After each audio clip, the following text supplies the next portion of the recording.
কিছুদিন আগে যে ভূমিকম্পটা হয়ে গেল ওটাকে কিন্তু শুধু একটা প্রাকৃতিক ঘটনা ভাবলে ভুল হবে। সত্যি বলতে এটা ছিল মাটির নিচ থেকে আসা একটা বড়সড় ওয়ার্নিং। চলেন এই ব্যাপারটা একটু গভীরে গিয়ে দেখি, বোঝার চেষ্টা করি কেন এই ছোট্ট একটা কাঁপুনি আমাদের ভবিষ্যতের জন্য এত বড় একটা ইশারা। ২১শে নভেম্বর ২০২৩ তারিখটা মনে আছে নিশ্চয়ই। সেদিন যে মাঝারি একটা ঝাঁকুনি খেল বাংলাদেশ, ওটা আসলে আমাদের এক ভয়ঙ্কর সত্যের মুখোমুখি দাঁড় করিয়ে দিয়েছে। এক্সপার্টরা ঠিক এই কথাই বলছেন। এটা শুধু মাটির তলার ব্যাপার ছিল না, এটা ছিল একটা সোশ্যাল এমনকি পলিটিক্যাল ওয়ার্নিং। আমাদের শহরগুলো যে কতটা ঠুনকো আর আমরা যে কতটা অপ্রস্তুত সেটা যেন চোখে আঙুল দিয়ে দেখিয়ে দিল। তো আলোচনার শুরুতে আমরা দেখব এই ভূমিকম্পটা আসলে কি ছিল আর কেনই বা একে একটা বড় বিপদের সিগন্যাল হিসেবে দেখা হচ্ছে।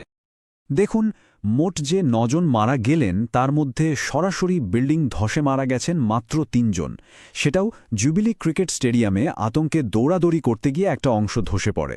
আর বাকি ৬ জনের মৃত্যু হয়েছে কিন্তু আতঙ্কে, হার্ট অ্যাট্যাকে বা হুড়োহুড়িতে পড়ে গিয়ে। ভাবা যায় ভূমিকম্পের কাঁপুনির চেয়েও আমাদের রিয়াকশনটা আরও বেশি মারাত্মক হয়ে দাঁড়িয়েছিল। ভূমিকম্পটার মাত্রা ছিল ৫.৫ থেকে ৫.৭-এর মতো। এর এপিসেন্টার বা উৎপত্তিস্থল ছিল নারায়ণগঞ্জের চরাশিয়াতে, কিন্তু এর ধাক্কা ঢাকা, সিলেট এমনকি আশেপাশের অনেক জেলা থেকেই টির পাওয়া গেছে। আর সবচেয়ে চিন্তার বিষয় হল এই মাঝারি একটা ঝাঁকুনিতেই ৯টা তাজা প্রাণ চলে গেল, ১০০র বেশি মানুষ আহত হল। আমাদের প্রস্তুতির অভাবটা এখানেই পরিষ্কার। আচ্ছা, এবার একটু ঝুঁকির গভীরতাটা দেখি। এই একটা ঘটনা কিভাবে আমাদের দেশের আসল রিস্ক ফ্যাক্টরগুলোকে একেবারে সামনে নিয়ে আসলো। বিপদটা আসলে দুই দিক থেকে আসছে।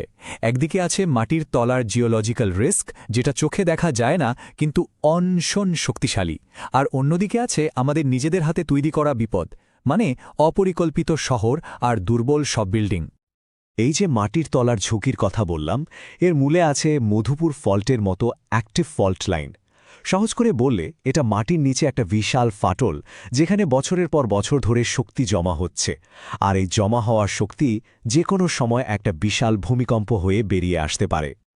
বিজ্ঞানীরা কিন্তু বলছেন একটা বড় ভূমিকম্পের আশঙ্কা আছে, যার মাত্রা হতে পারে ৮ থেকে ৯। একবার চিন্তা করুন, মাত্র ৫.৫ মাত্রার একটা ঝাঁকুনিতে আমাদের এই অবস্থা, তাহলে ৮ বা ৯ মাত্রার ভূমিকম্প হলে কি হতে পারে ভাবতেই তো গা শিউরে ওঠে। আর এই প্রাকৃতিক বিপদের সাথে আমরা নিজেরাই আরও বিপদ যোগ করেছি। যেমন ধরুন, পুরো ঢাকা শহরটাই দাঁড়িয়ে আছে নরম পলিমাটির উপর। এখানে বেশিরভাগ বিল্ডিং কোড মেনে তৈরি হয়নি, এমনকি হাসপাতাল বা স্কুলের মতো জরুরি জায়গাগুলোও রিস্কি। আর রাস্তাঘাট এতটাই সরু যে বড় কিছু হলে রেস্কিউ টিম ঢুকতেই পারবে না। এই যে এত ঝুঁকির কথা বললাম, এর মধ্যে মানুষের ভুলগুলো কোথায়? হতাহতের কারণগুলো দেখলেই সেটা পরিষ্কার হয়ে যাবে। চলুন পরের অংশে এটাই একটু বিস্তারিতভাবে দেখি।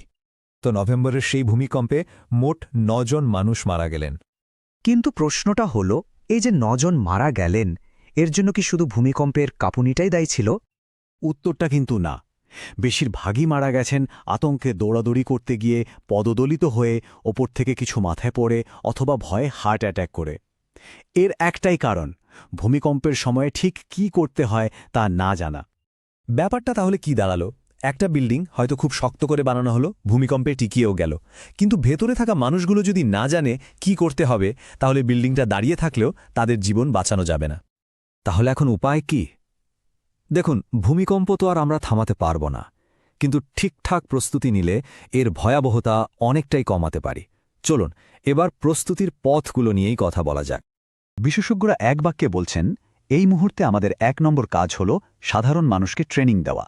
বিল্ডিং বানানোর পাশাপাশি প্রত্যেকটা মানুষকে সচেতন আর প্রশিক্ষিত করে তোলাই হতে পারে আমাদের সবচেয়ে বড় সেফটি শিল্ড।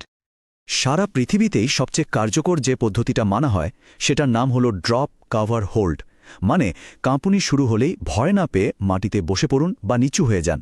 এরপর মাথা আর ঘাড় বাঁচিয়ে কোনো শক্ত টেবিল বা খাটের নিচে ঢুকে পড়ুন, আর সেটা শক্ত করে ধরে রাখুন যতক্ষণ না কাঁপুনি থামে। এর সাথে আরও কিছু জিনিস মাথায় রাখা খুব দরকারি, যেমন কাঁপুনি চলার সময় একদমই সিঁড়ি ব্যবহার করা যাবে না। গ্যাসের লাইন কিভাবে বন্ধ করতে হয় সেটা জেনে রাখা ভালো।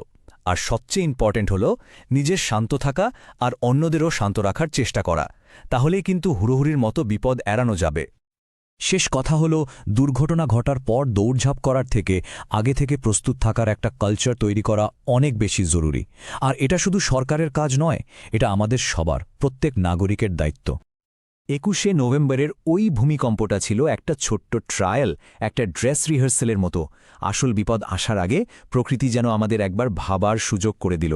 এখন প্রশ্ন একটাই, আমরা কি আদৌ প্রস্তুত?